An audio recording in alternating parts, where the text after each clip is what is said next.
When Jack Barry vanished in 2008, he left behind his beloved dogs, a blood-stained trailer, and a son carrying unspeakable secrets. But the real horror wasn't in his disappearance. It was in what came before. It was a bitter February evening in 2008 when Jack Barry, a 41-year-old drifter with a past as shadowed as the orchards he called home, vanished from Cortez, Colorado. Jack's disappearances were nothing new.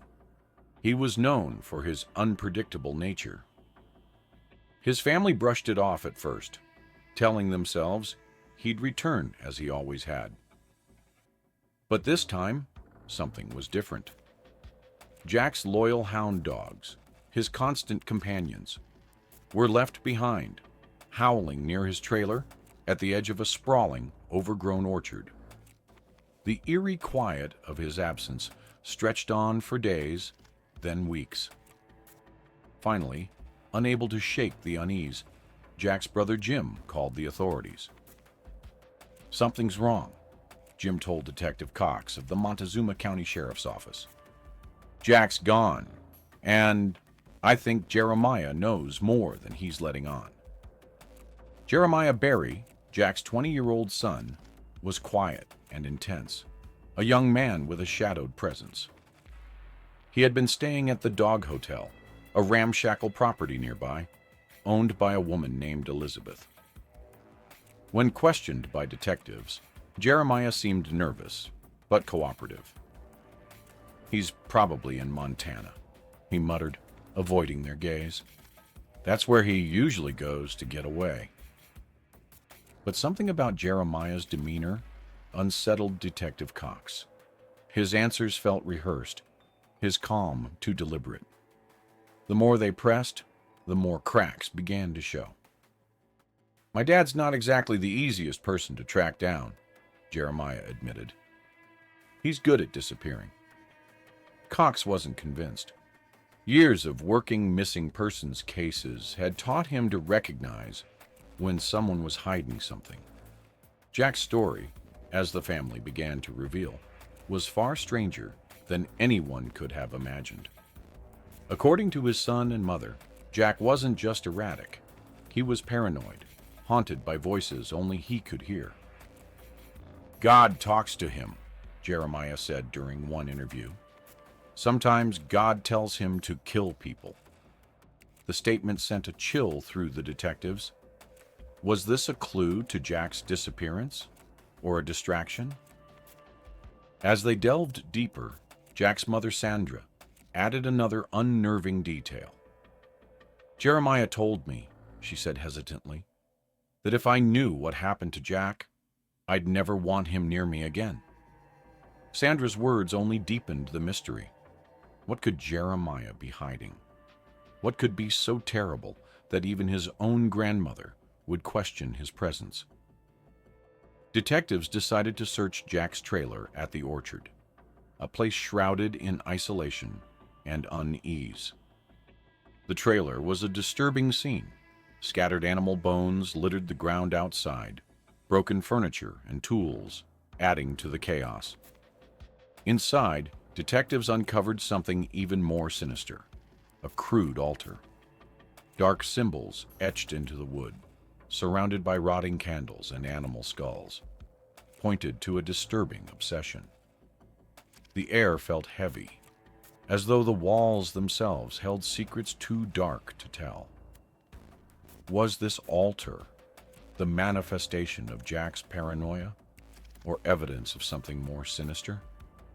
Investigators couldn't say, but the unease was undeniable. The deeper they dug, the more tangled the mystery became. Who was Jack Barry, really? A delusional drifter caught in his own madness, or a man with dangerous, unimaginable secrets? And what role did his son Jeremiah play in his disappearance? The truth lay buried in the shadows, but as investigators would soon learn, it was more horrifying than anyone could have anticipated. Detectives didn't have to dig too deep before the Barry family began revealing a tapestry of secrets, each thread more sinister than the last. Jack Barry wasn't just a man with erratic tendencies. He was a father whose reign of terror extended far beyond his disappearance. Sandra, Jack's mother, was the first to break under the weight of what she knew. "Jack's always been, difficult," she admitted, her hands clasped tightly as her eyes darted to the floor.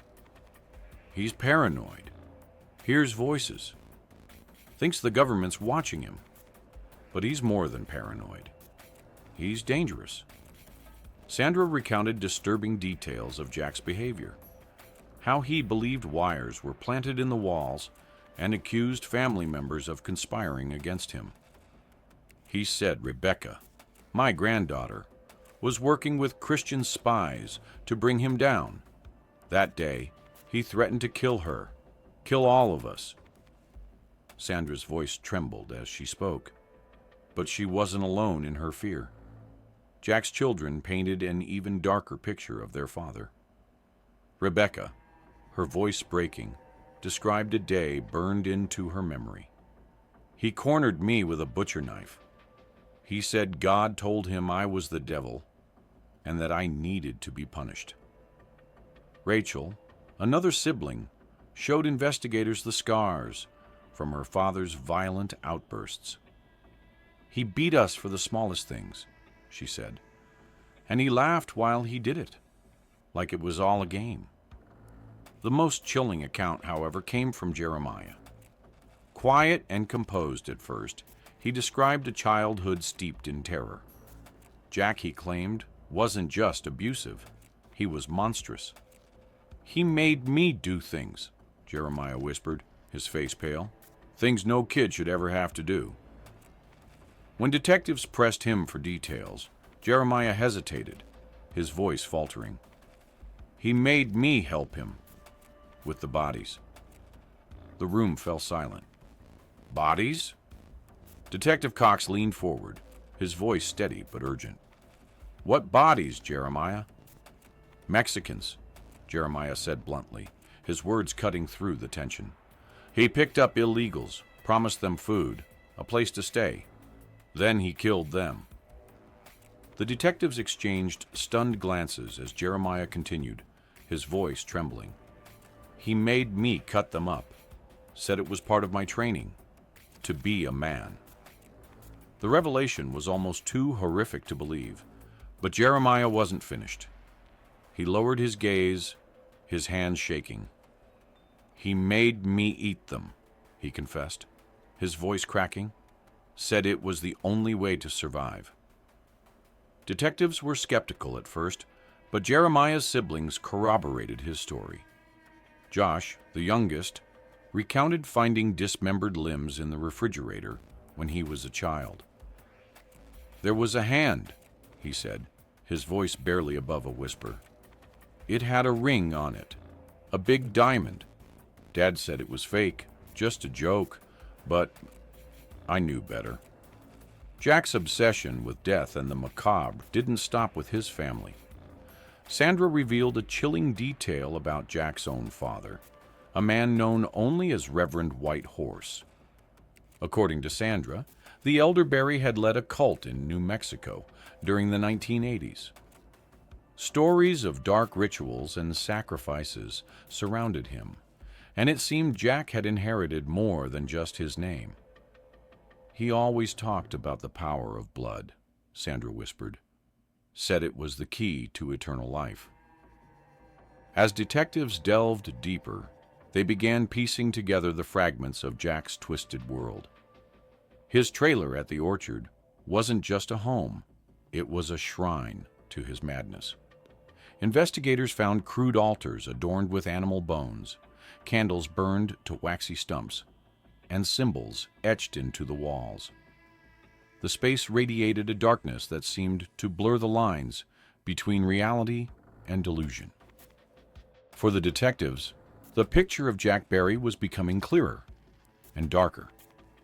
He was a man living on the edge of sanity, dragging his family into his nightmarish world. But the central question remained: what happened to him? And why was Jeremiah, the son who had suffered so much, at the center of this storm? The answers would come, but they would be more horrifying than anyone could have imagined. The fluorescent lights hummed in the cramped interrogation room as Jeremiah Berry sat hunched across from Detectives Cox and Alvis.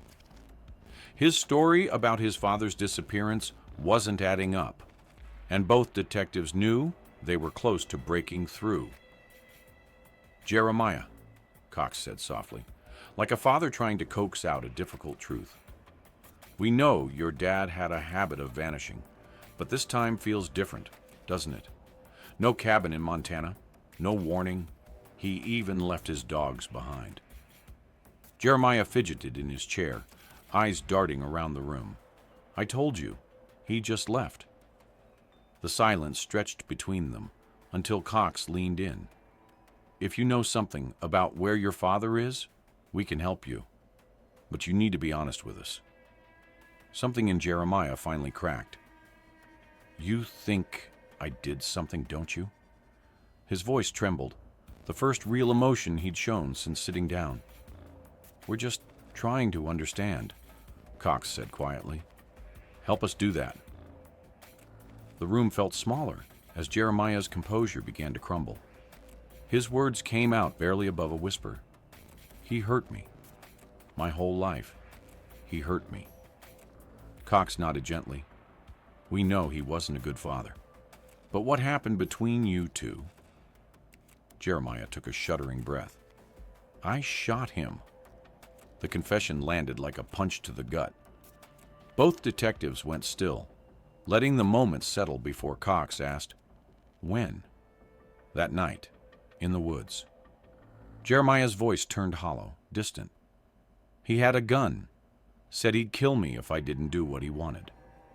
"What did he want?" Alvis asked softly. Jeremiah's hands shook as he spoke. "He said God told him I needed to become his wife. That I needed a sex change. It was the only way to stop the Antichrist," he said.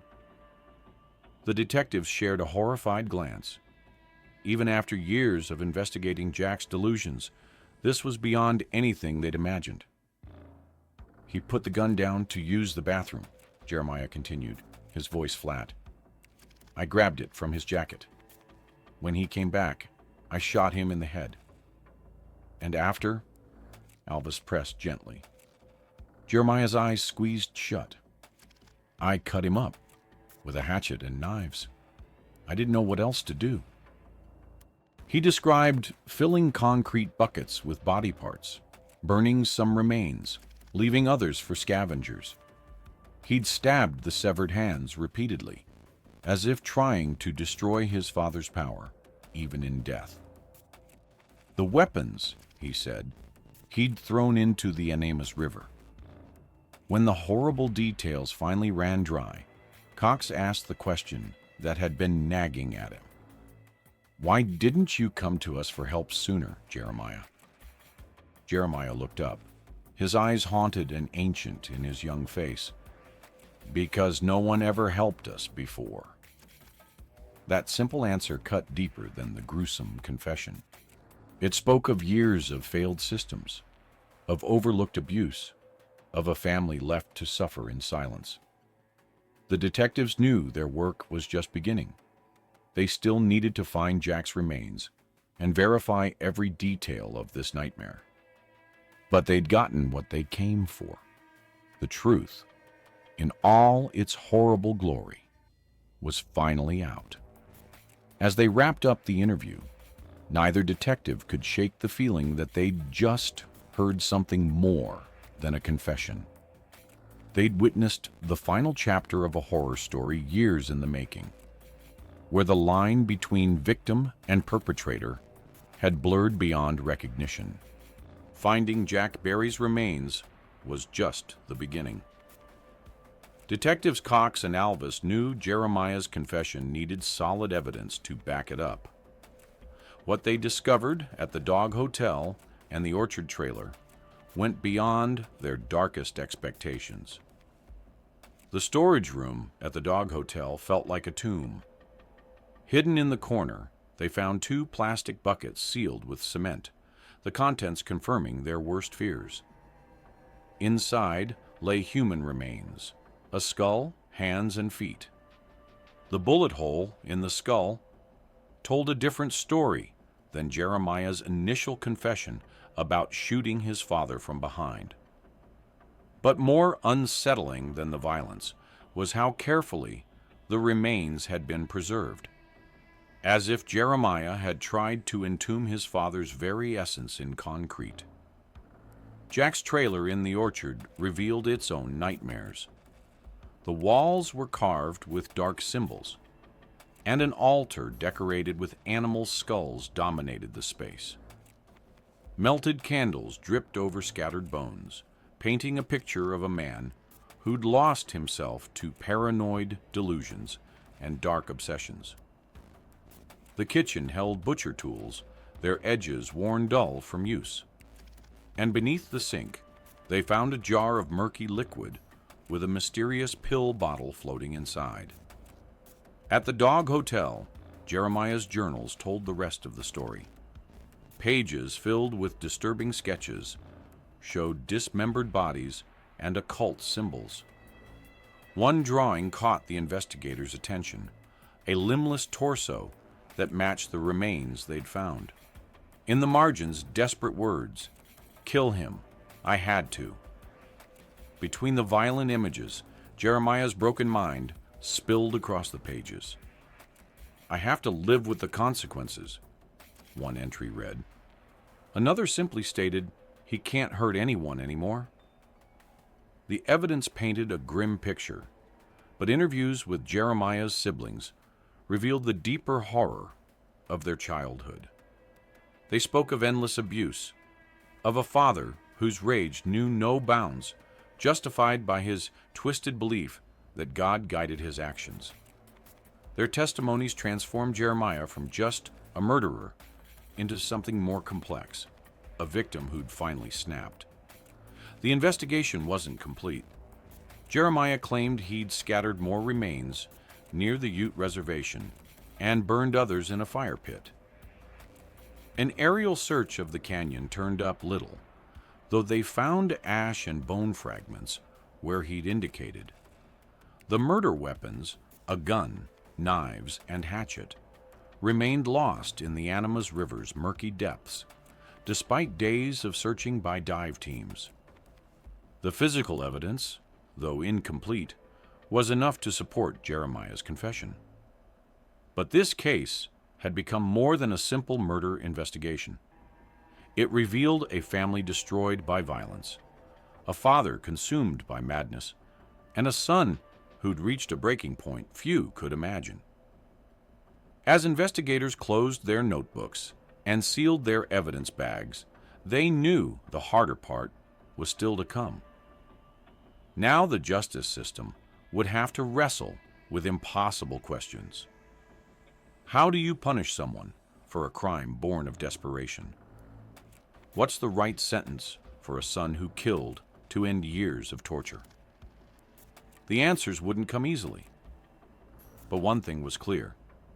This case would haunt everyone involved, forcing them to confront uncomfortable truths about family violence, mental illness, and the fine line between victim and perpetrator. For the detectives, it wasn't just about solving a murder anymore. It was about understanding how a home could become a horror story, and how a son's desperate act of survival could end in such savage tragedy. The nation held its breath as Jeremiah Berry's case unfolded in court. The media couldn't get enough of the story. A son who had killed and dismembered his abusive father. But inside that courtroom, beyond the sensational headlines, lay a deeper question that haunted everyone present. Was this young man a calculating murderer, or had he simply reached his breaking point? When Jeremiah walked into court, he looked nothing like the monster the newspapers had painted. At just 20, His gaunt face and hollow eyes told the story of someone who'd aged far beyond his years. The prosecution built their case methodically, focusing on the gruesome details of how he'd disposed of his father's body. This wasn't self-defense, they insisted. This was cold-blooded murder. But the defense peeled back layers of a darker truth. They revealed a home where violence wasn't just an occasional occurrence, it was a way of life. Jeremiah hadn't just lived with his father. He'd survived him day by day, never knowing when the next blow would come. His siblings' testimonies brought the courtroom to tears. Rachel could barely speak through her sobs as she described the random beatings, the cruel laughter that followed. Josh, the youngest, shared a horror that no child should know, finding a severed hand wearing a diamond ring in their refrigerator, his father's casual dismissal that it was fake. When Jeremiah took the stand, the courtroom fell silent. He spoke of his father's spiral into madness, of violent outbursts justified as God's will. His voice cracked as he described the final straw, his father's twisted demand that he become his wife, claiming divine instruction. The gun, the shot, the aftermath.